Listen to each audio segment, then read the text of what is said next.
नमस्कार, मी परमदास जाधव. तर Iran, America यांच्या जी पाकिस्तानमध्ये इस्लामाबाद येथे जी चर्चा चालू होती, ते ती चर्चा विस्कटल्यानंतर 2 दिवसांनी एक महत्त्वाची घटना घडलेली आहे. ती म्हणजे अमेरिकेचे अध्यक्ष डोनाल्ड ट्रम्प यांच्या आदेशानुसार हॉर्मुझ सामुद्रधुनीवर वेढा घालण्यात आला आणि त्यामुळे अद्याप मोठा संघर्ष उडाला नसला तरी पुन्हा युद्ध भडकण्याची धास्ती वाढलेली आहे. त्यातच आता चीननेही अमेरिकेला इशारा दिलेला आहे. आखातातला तणाव वाढण्याची भीती व्यक्त होत आहे. तर अमेरिकेच्या जो शेटकॉनने आधी हॉर्मुझमधून कोणतेही जहाज जाऊ दिले जाणार नाही अशी घोषणा केली होती.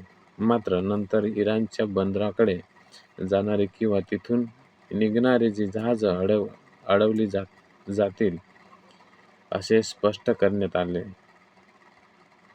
तसेच इराणने रिव्होल्यूशनरी गार्डला $20 लाख डॉलरला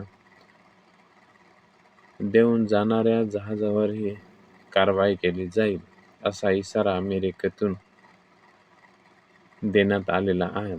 जे इराण रिव्होल्यूशनरी आहे त्याला जे $20 लाख जे कोणी जहाज देऊन जाईल त्या जहाजावर कारवाई केली जाईल असे अमेरिकेकडून सांगण्यात आलेलं आहे. तर इराणचा चाबहार बंदर हे हॉर्मुझच्या समुद्रधुनीचं प्रवेशद्वार मानले जाते. ओमानच्या आखातातून भारत आणि मध्य आशियात व्यापारासाठी हे बंदर अत्यंत महत्त्वाचे आहे. त्याखालोखाल बंदर अब्बास ही देखील हॉर्मुझ मार्गावरील इराणची मुख्य चौकी आहे. त्याच दरम्यान हॉर्मुझमधल्या जहाजांच्या हालचालीवर नियंत्रण केले जाते. याखेरीज पर्यायाच्या आखातात पश्चिमाच्या आखातात असलेली जी खुमेनी, बुसहर, मशहर ही बंदरं तसंच खिस आणि लावन ही पश्चिमाच्या आखातातील इराणची बेटे व्यापारी दृष्टीने महत्त्वाची आहेत. अमेरिकेच्या कारवाईनंतर इराणच्या रिव्होल्यूशनरी गार्डने तीव्र प्रतिक्रिया दिलेली आहे. इराणच्या बंदरांना धोका निर्माण झाल्यास पश्चिम जे आखात आहेत पश्चिमेन आणि ओमान आखातातील काही बंदर सुरक्षित राहणार नाही असा इशारा देण्यात आलेला आहे. अमेरिकेच्या नौदलाचं आक्रमक कारवाई केली तर आखातातील सर्व बंदर उडवून देण्याची धमकी इराणने दिलेली आहे. तर इराणच्या इशाऱ्यानंतरही हॉर्मुझला वेढा देऊन ट्रम्प यांनी या एका दगडात 4 पक्षी मारल्याचं मानलं जात आहे. युद्धानं आधीच जर्जर झालेल्या इराणचा सागरी तेल व्यापार ठप्प झाला आहे. तर मोठी आर्थिक कोंडी होऊन हॉर्मुझ खुलं ठेवण्यासाठी ट्रम्प मदत मागत असल्याची मित्र राष्ट्रांवर आता अमेरिकेचीही मनधरणी करण्याची वेळ येऊ शकते आणि त्यामुळे शस्त्रसंधीला तयार व्हावं यासाठी इराणवर आंतरराष्ट्रीय दबाव आणखी वाढते अशी ट्रम्प यांची अपेक्षा आहे.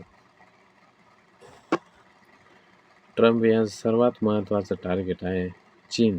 चीन हा इराणकडून सर्वाधिक तेल खरेदी करणारा देश आहे.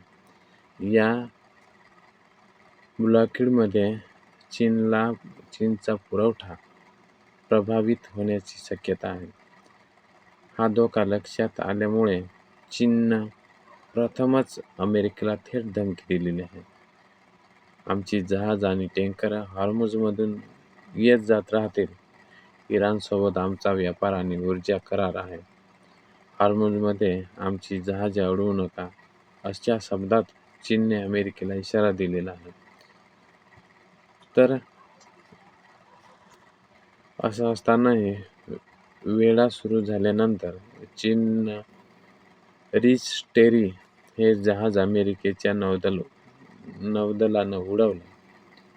तब्बल 6 तास पश्चिमाच्या आखातात अडकून पडल्यानंतर या जहाजानं इराणवर मान्य केलेल्या मार्गावरून हॉर्मुझ पार केलं. अमेरिकेचा वेढा सोडून हॉर्मुझ पार करणारं हे पहिलंच जहाज ठरलंय. दुसरीकडे ट्रम्प यांनी केलेला हा ब्लॉकेड आंतरराष्ट्रीय कायद्याचं उल्लंघन करणारा असून त्याविरोधात दाद मागितली जाऊ शकते, असं तज्ज्ञांचं म्हणणं आहे. या घडामोडीनंतर अद्याप मोठा संघर्ष झालेला नाही. काही जहाजांनी हालचाल सुरू असल्याचे आंतरराष्ट्रीय बाजारात तेलाच्या किमतीमध्ये थोडी घट दिसून येत आहे. मात्र तणाव कायम असल्याने परिस्थिती कोणत्याही क्षणी चिघळू शकते, अशी भीती व्यक्त केली जाते. आणि म्हणून तुम्हाला व्हिडिओ आवडला असेल तर आपल्या व्हिडिओला लाईक आणि सबस्क्राईब करा. धन्यवाद.